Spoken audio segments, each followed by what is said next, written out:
Friends, இன்றைக்கி நம்ம மீன் குழம்பு வைக்க போகிறோம். மீன் குழம்புக்கு நான் ஷீலா மீன் எடுத்திருக்கேன். ஷீலா மீனில் மேக்ஸிமம் தலை போட்டிங்கன்னா நல்ல டேஸ்ட்டாக இருக்கும். ஸோ அதுக்கு தேவையான பொருட்கள் எல்லாம் பார்த்துடலாம்.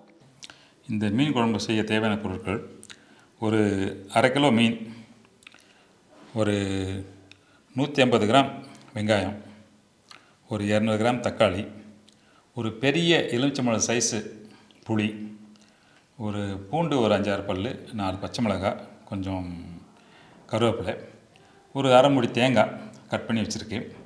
அப்புறம் சின்ன வெங்காயம் ஒரு 4-5 சின்ன வெங்காயம் உரித்து வச்சுருக்காங்க. அது போக மிளகாத்தூள், தனியாத்தூள், மஞ்சத்தூள், தாளிக்கிறதுக்கு சீரகம், கடுகு, வெந்தயம், ப்ளஸ் கொஞ்சம் கொத்தமல்லி இலை, கோரியண்டர் லீவ்ஸ் கார்னிஷிங்காக கொஞ்சம் வச்சுருக்காங்க. அவ்வளோதான். இப்போ எப்படி செய்கிறாங்கன்னு பார்ப்போம். மீன் குழம்பு செய்கிறதுக்கான பாத்திரம் கொஞ்சம் கெட்டியான பாத்திரம் எடுத்துருக்கேன். நான் மீன் குழம்புக்கு கொஞ்சம் தாராளமாக எண்ணெய் ஊற்றிக்கலாம். நான் ஒரு 4 ஸ்பூன் ஊற்றிருக்கேன். எண்ணெய் காஞ்சிருச்சு. கடுகு போட்டுக்கலாம். கடுகு கொஞ்சம் நல்லா பொரிஞ்சு வரட்டும். கடுகு வெடிக்குது. இப்போ இது கூட வெந்தயம் போட்டுடலாம்.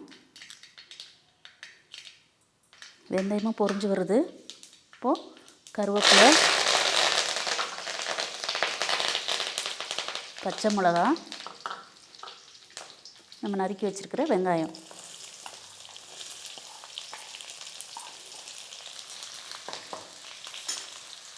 இதை போட்டு கொஞ்சம் வதக்கிக்கோங்க.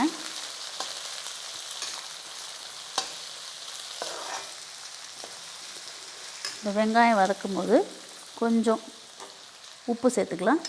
கொஞ்சம் சீக்கிரமாக வெங்காயம் வதங்கும்.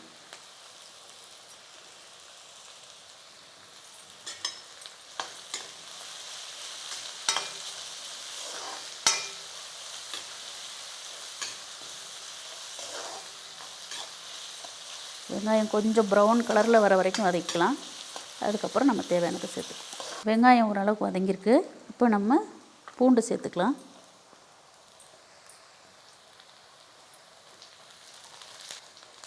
இப்போது வெங்காயம் பூண்டும் வதங்கியிருக்கு.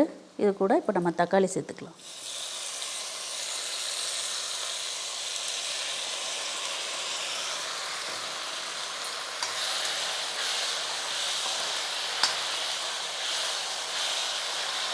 இதில் கொஞ்சமாக உப்பு சேர்த்து ஒரு 1/4 கிளாஸ் தண்ணி,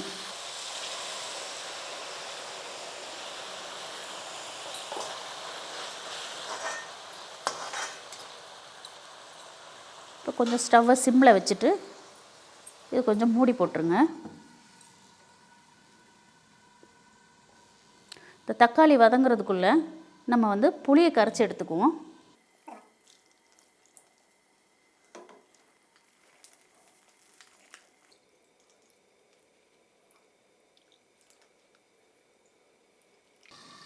இப்போ பார்த்தீங்கன்னா தக்காளி நல்லா வதங்கியிருக்கு.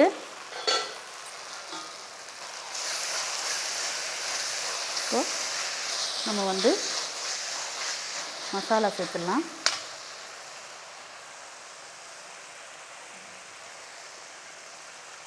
மிளகாத்தூள் 2 ஸ்பூன் போட்டிருக்கேன்.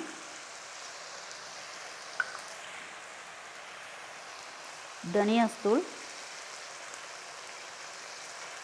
4 ஸ்பூனு,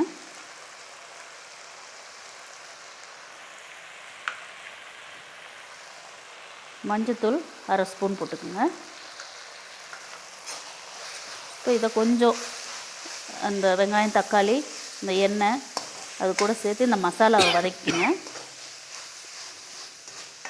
மசாலாவும் வதங்கியிருக்கு. இப்போ நம்ம புளி கரைசலை ஊற்றிடலாம்.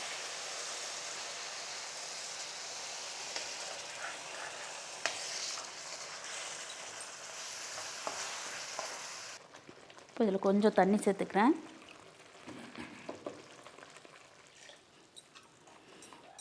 குழம்பு கொதிக்கிறதுக்குள்ளே நம்ம தேங்காவை கொஞ்சம் அரைச்சி எடுத்துக்கலாம். தேங்காய், இது கூட கொஞ்சம் ஜீரகம் சேர்த்துக்கிறேன். இது நல்ல மைய அரைச்சி எடுத்துக்கலாம். தேங்காய் நல்ல மைய அரைச்சாச்சு. இப்போ நம்ம இது கூட சின்ன வெங்காயம் ஒரு 5-6 பல் வச்சுருக்கேன். சின்ன வெங்காயம் அதையும் இது கூட போட்டு இதை வந்து நைஸாக அரைக்க வேண்டாம், சும்மா 1-2 சுற்றினா போதும்.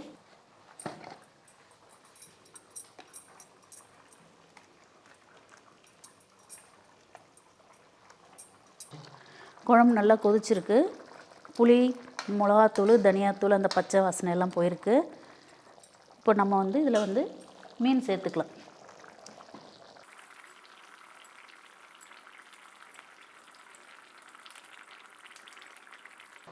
மீன் போட்டதுக்கப்புறம் குழம்பு நல்லா கொதிச்சிருக்கு.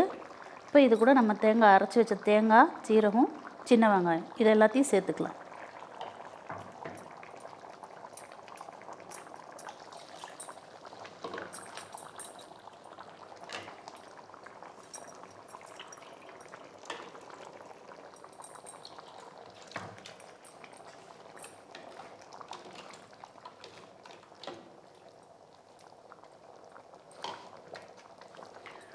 மீன் போட்டதுக்கப்புறம் கொஞ்சம் கரண்டி போடாமல் நீங்கள் குழம்பு அலசி விட்டு பாருங்கள். ஏன்னா மீன் கொதிக்கும்போது, குழம்பு கொதிக்கும்போது கரண்டி விட்டிங்கன்னா மீன் உடையிறதும்.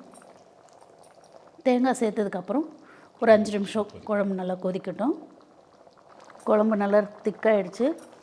குழம்பு ரெடி ஆகிடுக்கு உங்களுக்கு. இப்போது கடைசியாக நம்ம கொத்தமல்லி தழை தூவிக்கலாம். போட்டுட்டு இப்போ அடுப்பு ஆஃப் பண்ணிவிடுங்க. இப்போது ஷீலா மீன் குழம்பு ரெடியாக இருக்குது. இந்த மனசுக்கு பிடிச்ச மீன் குழம்பு மனசுக்கு பிடிச்சவங்க பண்ணால் எப்படி இருக்குன்னு பார்ப்போம்.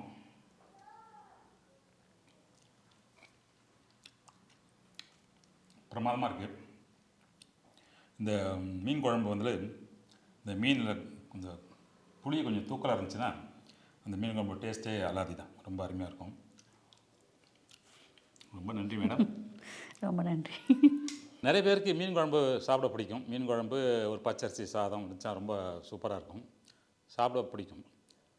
ஆனால் என்ன சொல்லுவாங்கன்னா, சார் சாப்பிட்டா நெஞ்செல்லாம் எரியுது சார், மேலே மேலே வருது சார், இப்படியெல்லாம் நிறைய கம்ப்ளைண்ட் பண்ணுவாங்க.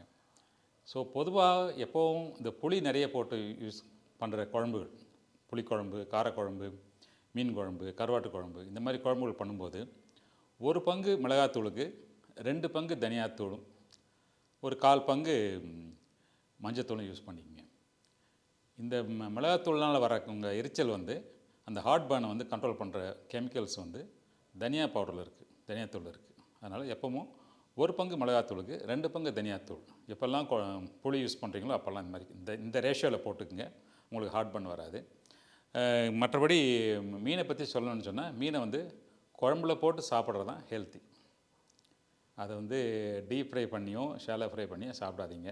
டேஸ்ட்டுக்காக நல்லா தான் இருக்கும் டீப் ஃப்ரை பண்ணுறது, ஷாலோ ஃப்ரை பண்ணுறது. பட் அதில் உள்ள இந்த ஒமேகா 3 ஃபேட்டி ஆசிடும் வைட்டமின் டியும் உங்களுக்கு கிடைக்கவே கிடைக்காது. வெறும் ஃப்ளஷ் மட்டும், உங்களுக்கு ப்ரோட்டீன் மட்டும் கிடைக்கும், அவ்வளோதான். ஸோ உங்களுக்கு இந்த டிஷ்ஷு பிடிச்சிருந்ததுன்னா செஞ்சு பாருங்கள். பிடிச்சிருந்ததுன்னா லைக் பண்ணுங்கள், ஷேர் பண்ணுங்கள், சப்ஸ்கிரைப் பண்ணுங்கள். மறுபடியும் இன்னும் நிறைய டிப்ஸோட ஒரு இன்ட்ரெஸ்டிங் ரெசிபியோட நான் உங்களை சந்திக்கிறேன்.